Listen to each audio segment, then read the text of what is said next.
نبی کریم صلی اللہ علیہ وسلم کی عزت و ناموس کے تحفظ کی خاطر شہیدان ناموس رسالت نے جو کارنامے انجام دیے وہ رہتی دنیا تک یاد رکھے جائیں گے۔ پاکستان کے مشہور محقق محمد متین خالد نے شہیدان ناموس رسالت سے متعلق معلومات جمع کرنے کو اپنی زندگی کا مشن بنایا ہوا ہے۔ انہی شہیدان ناموس رسالت میں سے ایک روشن نام غازی علم دین شہید کا ہے، جو کہ متین خالد کی پسندیدہ شخصیات میں سے ایک ہیں۔ تو چلیے سنتے ہیں غازی علم دین شہید کی کہانی محمد متین خالد کی زبانی۔ 1920 کی دہائی مسلمانوں کے لیے بہت ہی بھاری ثابت ہوئی۔ اس دہائی میں انگریزوں کی سرپرستی میں ہندوؤں نے اور عیسائیوں نے مسلمانوں کی مقدس شخصیات پہ حملے کرنے شروع کر دیے۔ اس دور میں مسلمانوں کی جو حالت تھی، مسلمانوں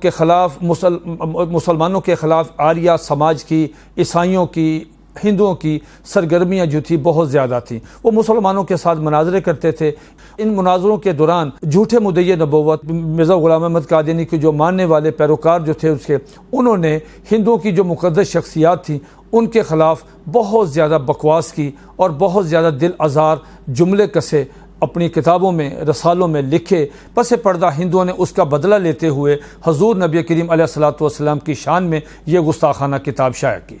راجپال کے ادارے سے یہ کتاب شائع ہوئی، جس کا نام لینا بھی میں سمجھتا ہوں کہ توہین ہے۔ مسلمانوں کے ہاں ایک غم و غصہ کی لہر دوڑ گئی۔ پورے لاہور میں جلسے جلوس ہونے لگے اور مختلف مسلم اخبارات جو تھے وہ اس پہ اپنے اداریے اور خبریں وغیرہ بہت زیادہ شائع ہوئیں، جس پہ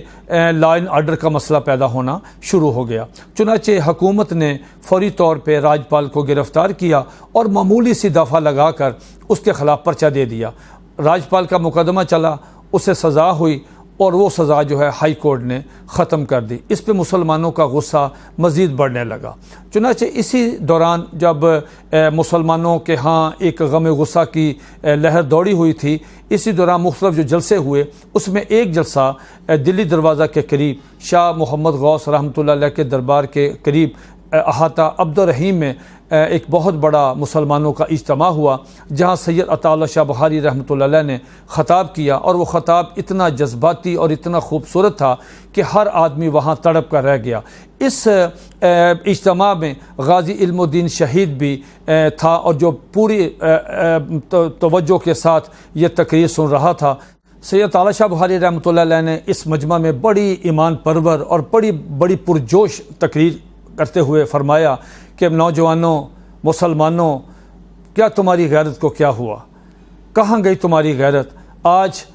نبی کریم علیہ الصلوۃ والسلام کی شان میں کتے بھونک رہے ہیں۔ امی عائشہ صدیقہ رضی اللہ تعالی عنہ، امی خدیجہ رضی اللہ تعالی عنہ کی شان میں وہ بکواس ہو رہی جس کو کوئی آدمی سن نہیں سکتا۔ مسلمانوں، بات یاد رکھو، اگر تم مسلمان ہو تو یا تو توہین رسالت کرنے والی زبان نہ رہے یا سننے والے کان نہ رہے۔ شاہ صاحب مسلسل رو بھی رہے تھے اور تقریر بھی کر رہے تھے، اور ایک وقت آیا تقریر کے دوران کہ شاہ جی جذباتی ہو کے کہنے لگے، مسلمانوں وہ دیکھو دروازے کے پیچھے۔ تو سارا مجمع دروازے کے پیچھے دیکھنے لگا، تو کہنے لگے وہ دیکھو امی عائشہ آئی ہیں، وہ تم سے کہہ رہی ہیں کہ مسلمانوں تم نے ہماری عزت و ناموس کے لیے کیا کیا، تم نے اپنے نبی کی امہات کے لیے کیا کیا۔ تو مجمع اس وقت دھاڑے مار کے رو رہا تھا۔ تو سید عطا شاہ بہاری رحمۃ اللہ علیہ کی اس تقریر کو غازی علم الدین شہید بڑے ان حماق سے اور ہمتن گوش ہو کے سن رہے تھے۔ ان کے دل میں، ان کے دماغ میں، ان کی روح میں، ان کے جسم میں ایک تھرتھلی اور ایک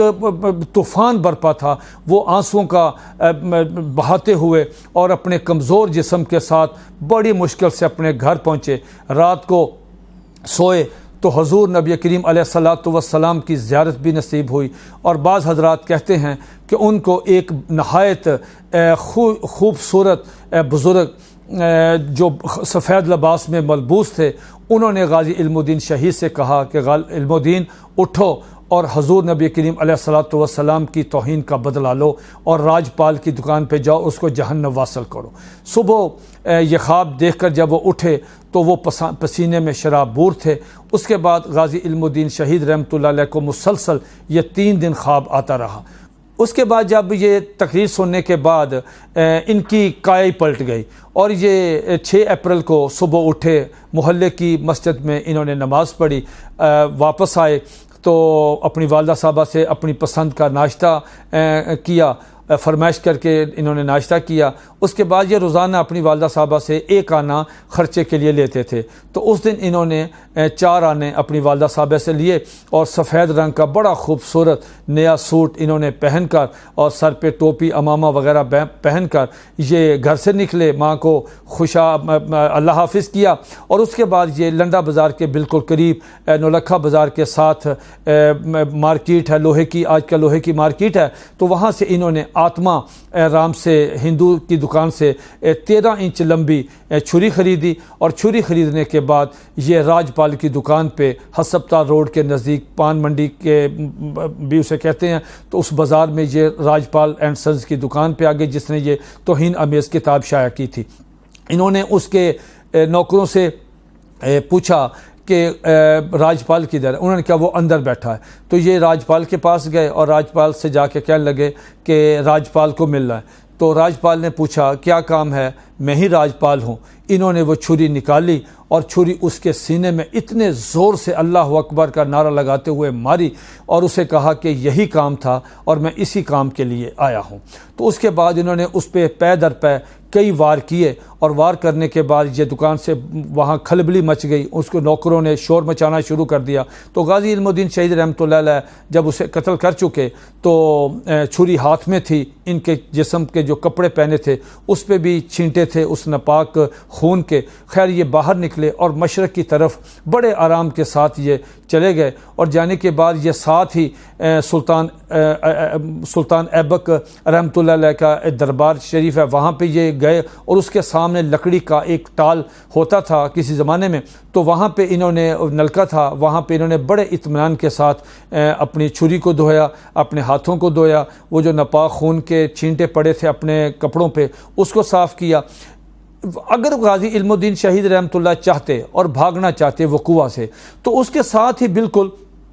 گمپت مارکیٹ ہے، وہاں سے وہ نکلتے گمپت مارکیٹ سے ہوتے ہوئے آگے سامنے لوہاری دروازہ سے ہوتے ہوئے اپنے گھر جا سکتے تھے۔ لیکن غازی علم الدین شہید رحمۃ اللہ نے جب اپنے ہاتھ دھوئے تو وہاں ان کو یہ خیال گزرا کہ یہ ملعون جو ہے کہیں زندہ نہ ہو، تو یہ واپس دوبارہ اپنے اس دکان پہ آ گئے، اور وہاں پہ شور مچا ہوا تھا۔ وہاں پہ راجپال کے جو 2 تھے ملازم، انہوں نے ان کو پہچان لیا، اور پہچاننے کے بعد ان کو پکڑ لیا۔ جب ان کو پکڑا تو اسی وقت پولیس بھی آ گئی، پولیس نے ان کو گرفتار کیا، اور گرفتار کر کے ان کو تھانہ انارکلی میں لے گئے۔ وہ جو اس کا راجپال کا تھا ملازم قدار رام، اس نے FIR درج کروائی، 302 تعزیرات ہند کے دفعہ کے تحت 302 کے تحت مقدمہ درج ہو گیا۔ مقدمہ درج ہونے کے بعد اصولی طور پہ ہوتا ہے کہ اس مقدمے کو قتل کے مقدمے کو 2 سال 3 سال لگ جاتے ہیں، لیکن اس میں انگریزوں نے اور ہندوؤں نے بڑی دلچسپی لی، اور اس کا ڈیوٹی مجسٹریٹ کے سامنے ان کو پیش کیا، اور مجسٹریٹ نے دنوں میں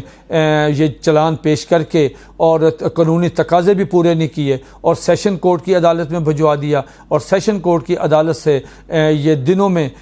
فیصلہ ہو گیا، اور اس کے بعد ان کو سزائے موت سنائی گئی۔ وہاں پہ ایک بڑا دلچسپ واقعہ یہ ہوا کہ سیشن کورٹ میں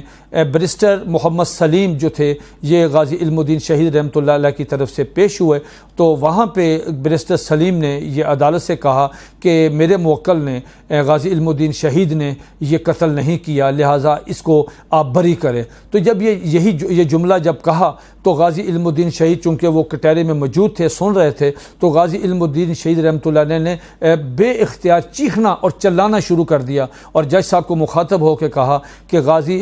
میں نے راجپال کو قتل کیا ہے۔ اور اس کے بعد چونکہ یہ کنفیشن تھا، اعتراف جرم تھا، تو اس بنا پہ بھی غازی علم الدین شہید رحمۃ اللہ علیہ کو سیشن کورٹ کی عدالت سے سزائے موت سنائی گئی۔ اب دیکھیں 6 اپریل 1929 کو غازی علم الدین شہید رحمۃ اللہ علیہ نے راجپال کو قتل کیا، اور اس کے بعد دیکھیں کہ اسی مہینے یعنی ودن ڈیز ایڈیشنل جو مجسٹریٹ ہے اس نے چلان جو ہے سیشن کورٹ میں بھیج دیا، اور 22 مئی کو اس نے فیصلہ دے دیا، 2-3 مہینوں کے اندر سزائے موت سنا دی۔ آگے 2 مہینے کے بعد ہی ہائی کورٹ نے یہ مقدمہ سنا۔ مسلمانوں کی بہت زیادہ خواہش تھی، خود علامہ اقبال رحمۃ اللہ علیہ کی بڑی خواہش تھی کہ اس مقدمہ کو قائد اعظم محمد علی جناح جو ہیں وہ ہائی کورٹ میں پیش ہوں۔ چنانچہ فائل بھجوائی گئی قائد اعظم محمد علی جناح رحمۃ اللہ کو، انہوں نے پوری فائل کو پڑھا، اور پڑھنے کے بعد انہوں نے علامہ اقبال کو انفارم کیا کہ میں اس کیس کو لڑوں گا۔ چنانچہ وہ لاہور تشریف لائے فلیٹی ہوٹل میں، وہاں کمرہ نمبر 101 آج بھی یادگار کے طور پہ وہاں پہ محفوظ ہے۔ تو وہاں پہ غازی علم الدین شہید کا مقدمہ جو ہے ہائی کورٹ میں قائد اعظم محمد علی جناح نے بڑے خوبصورت دلائل دیے۔ انہوں نے کہا کہ آپ کو معلوم نہیں ہے کہ ایک مسلمان جو ہے وہ اپنے نبی علیہ الصلوۃ والسلام سے کس قدر والہانہ اور جذباتی محبت کرتا ہے۔ وہ عمل کے لحاظ سے جتنا بھی کمزور ہو، لیکن وہ کسی صورت میں بھی کوئی مسلمان خواہ وہ گناہ گاری کیوں نہ ہو، وہ نبی علیہ الصلوۃ والسلام کی شان میں ذاتی برابر بھی توہین نہیں سن سکتا، اور وہ اس نبی پاک کی حرمت پہ قربان ہونا اپنی سعادت سمجھتا ہے۔ آپ نے راجپال کو کوئی سزا بھی نہیں دی، نہ کتاب کو ضبط کیا، نہ پکڑا، اس کے بعد کتاب سستے ایڈیشن شائع ہوتے رہے، سیشن نے چھوڑ دیا، ہائی کورٹ نے چھوڑ دیا۔ تو اس کے بعد قائد اعظم مسلسل یہ بتاتے رہے عدالت کو کہ یہ اشتعال کا کیس ہے، آپ اس پہ دفعہ 302 نہیں بلکہ دفعہ تعزیرات ہند کی دفعہ 308 کے تحت آپ اس کو 7 سال کی قید دے دیں، کیونکہ یہ اشتعال کا کیس ہے۔ اس نے غصہ دلایا، لیکن بہرحال چونکہ وہ ایک گٹھ جوڑ تھا انگریزوں کا بھی ہندوؤں کا بھی، تو غازی علم الدین شہید رحمۃ اللہ علیہ کو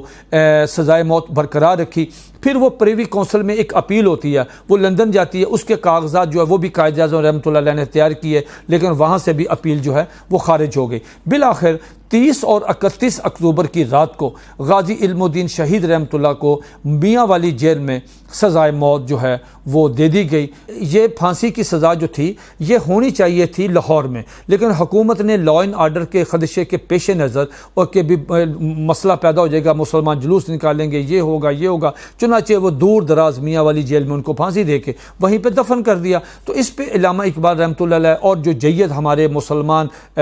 لیڈر حضرات تھے، علماء کرام، مشائخ حضرات، سیاسی ہمارے لیڈر، تو انہوں نے اکٹھ کیا اور اس پہ حکومت سے کہا کہ یہ آپ بہت بڑی زیادتی کر رہے ہیں، اور ہمیں یہ شہید نموس رسالت ہے، یہ ہماری قوم کا ہیرو ہے، یہ ہماری آنکھوں کا تارا ہے، آپ اس کی میت ہمیں واپس کریں۔ تو اس کے بعد انگریزوں نے کہا کہ آپ ہمیں یہ تحریری طور پر لکھ کر دیں کہ جب یہ جنازہ یہاں آئے گا اور اگر آپ میانی صاحب سے دفن کرتے ہیں ان کو، تو پھر آپ کسی قسم کی کوئی لا اینڈ آرڈر کی صورتحال نہیں ہوگی۔ چنانچہ علامہ اقبال رحمۃ اللہ علیہ نے اور باقی جید سیاسی جو ہیں علماء کرام بھی اور سیاسی لیڈر بھی، انہوں نے تحریری طور پر لکھ کر اور ذاتی ضمانت دی حضرت علامہ اقبال رحمۃ اللہ علیہ نے کہ میں ذمہ دار ہوں، کسی قسم کا کوئی لا اینڈ آرڈر کا مسئلہ پیدا نہیں ہوگا۔ چنانچہ یہ ان کی میت میاں والی جیل سے پھر دوبارہ لاہور میں آئی اور اس کمیٹی کے سپرد کی گئی، اور آپ سن کے یہ حیران ہوں گے کہ تاریخ میں، اسلامی تاریخ میں سب سے بڑا جو جنازہ ہے وہ کہتے ہیں امام اعظم حضرت امام ابو حنیفہ رحمۃ اللہ علیہ کا ہے، کہ جس میں تقریباً کچھ 10 سے لے کے 12 لاکھ کے درمیان لوگ تھے، اتنا بڑا جنازہ تھا۔ تو یہ دوسرا جنازہ جو ہے جو اسلامی تاریخ میں ہے وہ غازی علم الدین شہید رحمۃ اللہ کا، جس کے متعلق مشہور ہے کہ یہ 7 سے لے کے 8 لاکھ تک یہ جنازہ تھا، اور 5.5 کلومیٹر لمبا جلوس تھا۔ اس کے بعد میانی میں جب ان کی قبر جو ہے وہ کھودی گئی، تو وہاں پہ میں آپ سے عرض کرتا ہوں کہ 3 شخصیات نے وہاں بیٹھی ہوئی تھیں جنازے کے موقع پہ۔ پہلی تو آپ دیکھیں کہ علامہ اقبال رحمۃ اللہ علیہ جب قبر کھودی گئی اور وہاں پہ ان کو رکھنے سے پہلے علامہ اقبال نے ایک بڑا تاریخی جملہ بولا کہ ترخانہ دا منڈا بازی لے گیا، اسی گلاں کردے رہ گئے۔ یہ ایک حسرت تھی کہ یہ کام مجھے کرنا چاہیے تھا، تو یہ اس نوجوان نے کیا جو بہت زیادہ پڑھا لکھا بھی نہیں۔ اسی طرح پیر جماعت علی شاہ صاحب رحمۃ اللہ علیہ جو وقت کے محدث تھے، وہ تشریف لائے اور انہوں نے آ کے لوگوں نے کہا کہ بھی ان کا چہرہ ننگا کرو تاکہ پیر جماعت علی شاہ رحمۃ اللہ وہ زیارت کر لیں ان کے چہرے کی. تو جب وہ چہرہ ننگا کرنے لگے تو پیر جماعت علی شاہ صاحب زور سے بولے کہ نا نا نا نا نا اس کا چہرہ ننگا نہ کرنا, مجھے شرم آتی ہے, یہ کام مجھے کرنا چاہیے تھا, میں سید زادہ ہوں, یہ ہمارا حق تھا کہ ہم اپنے نانا کی عزت و ناموس کا تحفظ کرتے ہیں, لیکن اس نوجوان نے کیا, آپ اس کے پاؤں ننگے کریں, میں اس کے پاؤں کو بوسہ دیتا ہوں. چنانچہ پیر جماعت علی شاہ رحمۃ اللہ نے غازی علم الدین شیز رحمۃ اللہ کے پاؤں کو بوسہ دیا. وہیں پہ حریت کے بہت بڑے علمبردار